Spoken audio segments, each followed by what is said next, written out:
Hello বন্ধুরা, কেমন আছো সবাই? প্রত্যেক বুধবারের ন্যায় আমি আজ আবার চলে এসেছি তোমাদের আরো একটা নতুন গল্প শোনাতে আমার চ্যানেল গল্প দাদাতে। আজকের গল্প লীলা মজুমদারের লেখা ভুতুড়ে গল্প। তবে শুরু করা যাক। বাড়িটাতে পা দিয়েই আমার মেজ পিসমশাই টের পেলেন কাজটা মোটেও ভালো করেননি। বাড়িটার বাইরে থেকে কেমন গা ছমছম করে।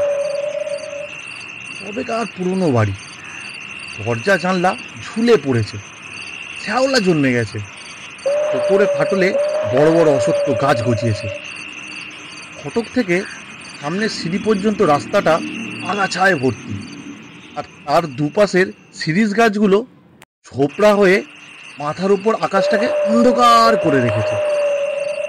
সন্ধ্যাও হয়ে এসেছে, চারিদিকে সারা শব্দ নেই। কেমন একটা সোঁদা সোঁদা গন্ধ নাকে আসছে। নির্বিসমশাই হাতের লণ্ঠনটা জেলে ফেলল। বারবার দোতলার ভাঙা জানলার উপর চোখ পড়তে লাগলো। বারবার মনে হতে লাগলো এক্ষুনি জানলার সামনে থেকে কে বুঝি সরে গেল। মিঠু বিষমশাইয়ের তো অবস্থা কাহিল, অথচ উনি ভূতে বিশ্বাস করেন না, গোরস্থানকে ভয় করেন না, ডেড বডি কেয়ার করেন না। সেই জন্য আল ঠুকে ঢুকে পড়লেন বাড়ির ভেতরে। গঙ্গার উপরে বাড়ি, ঢুকেই একটা বড় খালি হলঘর, আবছায়াতে হাঁ করে রয়েছে। লণ্ঠনের আলোতে দেওয়ালে পিসেমশাইয়ের প্রকাণ্ড ছায়াটা নড়ে বেড়াচ্ছে। পিসেমশাই তাড়াতাড়ি হল পেরিয়ে গঙ্গার ধারে এসে দাঁড়ালেন।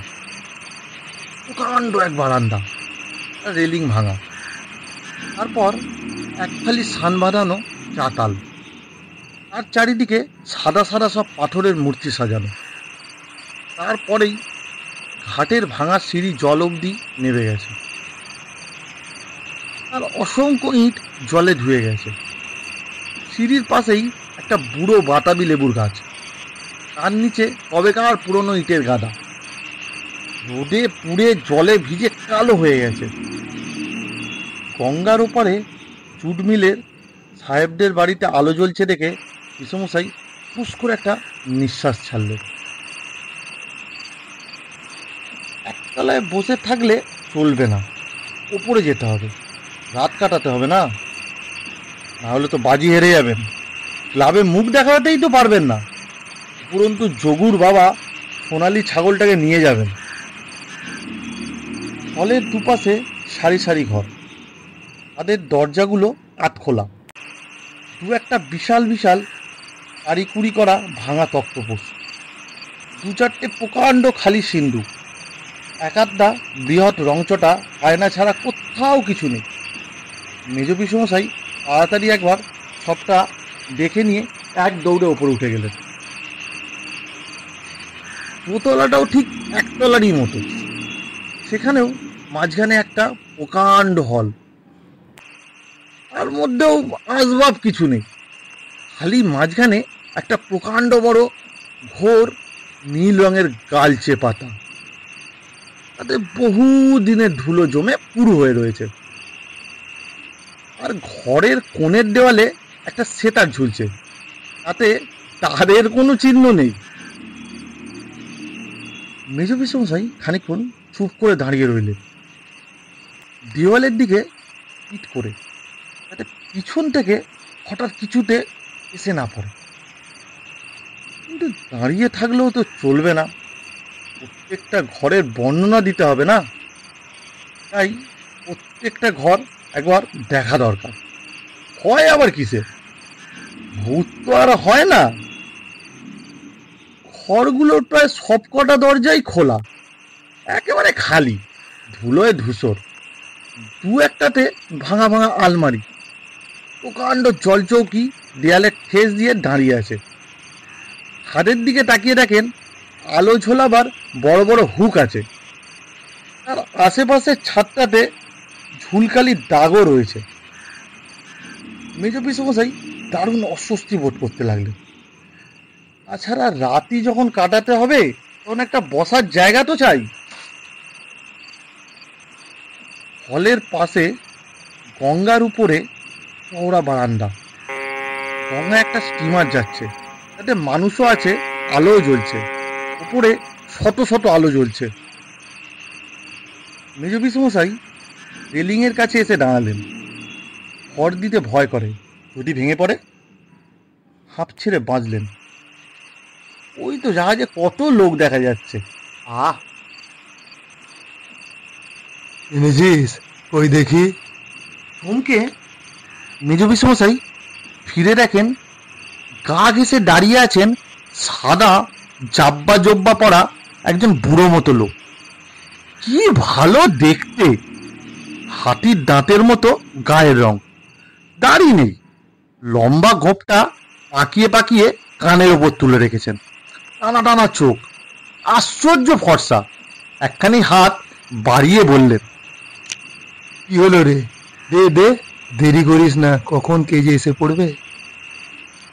মেজ পিসমশাই অবাক হয়ে তাকিয়ে আছেন লোকটার গলায় মুক্তোর মালা জড়ানো, কানে মুক্তো পড়া, হাতের ভুল আঙুলে হীরের আংটি। এ আবার কে? লোকটা এবার বিরক্ত হয়ে বললেন, তুই কি বোবা হলি নাকি রে? আজকাল যা সব তোরা চাকর বাকর রাখতে শুরু করেছিস। আচ্ছা, আছে কি নেই? মেজ পিসমশাইয়ের গলা টলা শুকিয়ে একেকার, নীরবে মাথা নাড়লেন। লোকটা হতাশভাবে এদিক ওদিক তাকিয়ে বললেন, একটা বসবার জায়গাও কি এগিয়ে দিতে পারিস না? মাইনে খেতে খেতে তো লজ্জা করে না? আমি আর কে? তা বটে বটে, আমি এখন আর কে যে আমার কথা শুনবি তোরা? হঠাৎ কানের কাছে মুখ নিয়ে চাপা গলায় বললেন, অত যে নিলি তখন মনে ছিল না হতভাগা? এর জন্য তো কষ্ট পেতে হবে বলে রাখলাম।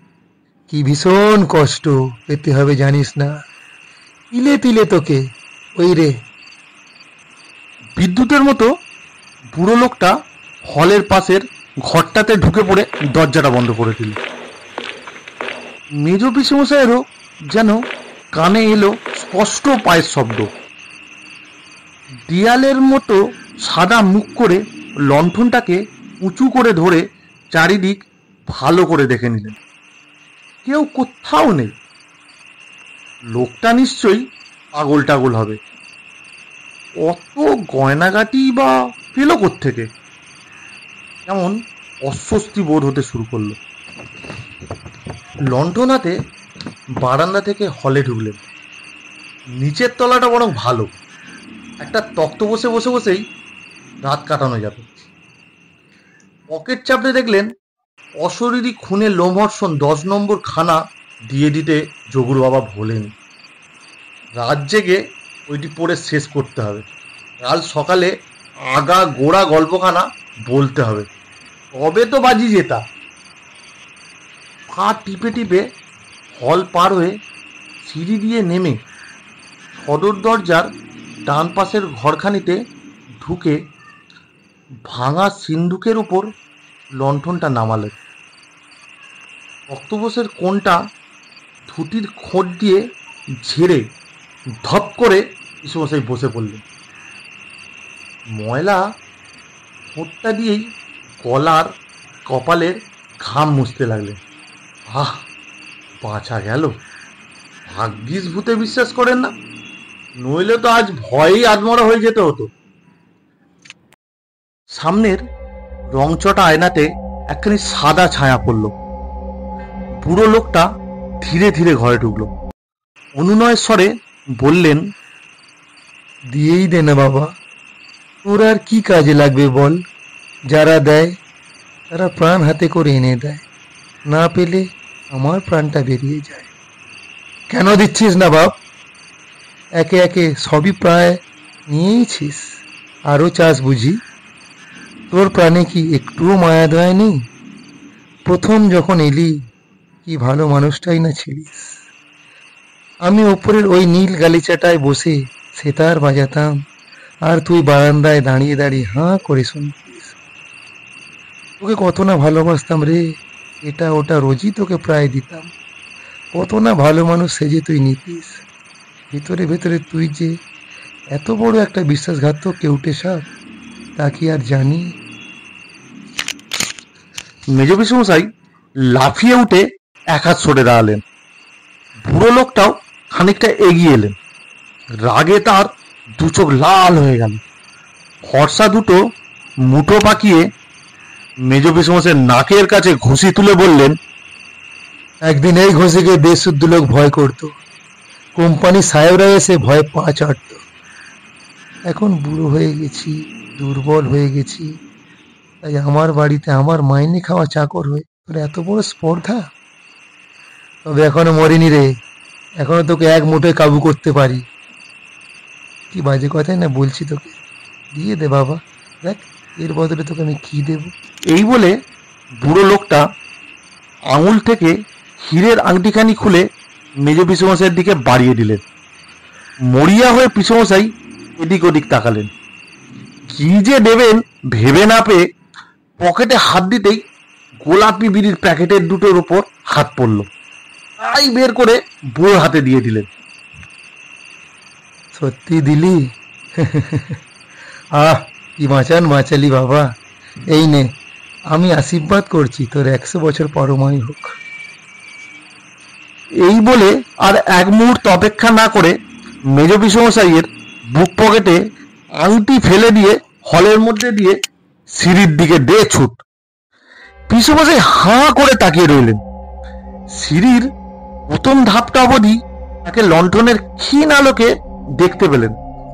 তারপর যেন বাতাসে মিলিয়ে গেল। আর পিসমশাইও তক্ষুনি আরে বাপরে বলে মূর্ছা গেলেন। পরদিন সকালে যোগুর বাবা, পটলের মামা আর আমার বাবা আরো 5-7 জন নিয়ে ঠ্যাং ধরে টেনে পিসমশাইয়ের ঘুম ভাঙালেন। উঠে দেখেন ঘরদোর রোদে ভরে গেছে। তারা বললেন, উপরে গেছিলিস? তবে দে উপরের বর্ণনা। ঠিক বলছেন কিনা পরখ করার জন্য সবাই মিলে উপরে গেলেন। মশাইও গেলেন। সব ঘরদোর শূন্য হাঁ হাঁ করছে। চগুর বাবা তো রেগে টন। ইস, কত ভালো ছাগল ছানা হাতছাড়া হয়ে গেল। লাভের রাক্ষসগুলোকে তার উপর বাজির খাওয়া খাওয়াতে হবে। মাটিতে অশরীরী খুনে পড়েছিল। ঠিক হয়েছে, বড় যে ঘুমোচ্ছিলি, বইটা পড়েছিলি? বল তবে আগাগোড়া গল্পটা বল। মেজ পিসমশাইয়ের মুখে আর কোনো কথাই নেই। মনে মনে দেখতে পেলেন যোগুর বাবা সোনালী ছাগলটাকে তাড়িয়ে তাড়িয়ে বাড়ি নিয়ে যাচ্ছেন। সারা রাত ঘুম লাগিয়েছেন, স্বপ্ন দেখেছেন, তার উপযুক্ত সাজা তো হবেই। লজ্জায় দুঃখে মাথা নিচু করতেই চোখ পড়ল বুক পকেটের ভেতর হীরের আংটিটা জল জল করছে। মেজ পিসমশাই গা ঝাড়া দিয়ে উঠে বসলেন। নিয়ে যা তোর ছাগল। ইস, ভারী তো ছাগল বলে আর এক মুহূর্ত অপেক্ষা না করে সোজা বাড়ি মুখো রওনা দিলেন। আর ঠিক বাড়ি থেকে বেরোনোর সময় পিসমশাইয়ের কানের কাছে কে যেন বলে গেল, রে খুশি তো? কি বন্ধুরা, কেমন লাগলো আজকের গল্প? আপনাদের যদি এমন কোনো অভিজ্ঞতা হয় কেমন লাগবে? আমার তো বেশ ভালোই লাগবে। মানে হীরের আংটি আমি খুব একটা অপছন্দ করি না। গল্পটা ভালো লাগলে লাইক করুন, সাবস্ক্রাইব করুন আর শেয়ার করে শোনান আপনাদের বন্ধুদেরকেও। আর আপনাদের কোনো রিকোয়েস্ট থাকলে বা কোনো গল্প থাকলে তাও জানাতে পারেন আমাদের। আমাদের মেল আইডি নিচে দেওয়া রইল। টিল দেন সবাই খুব খুব খুব ভালো থেকো।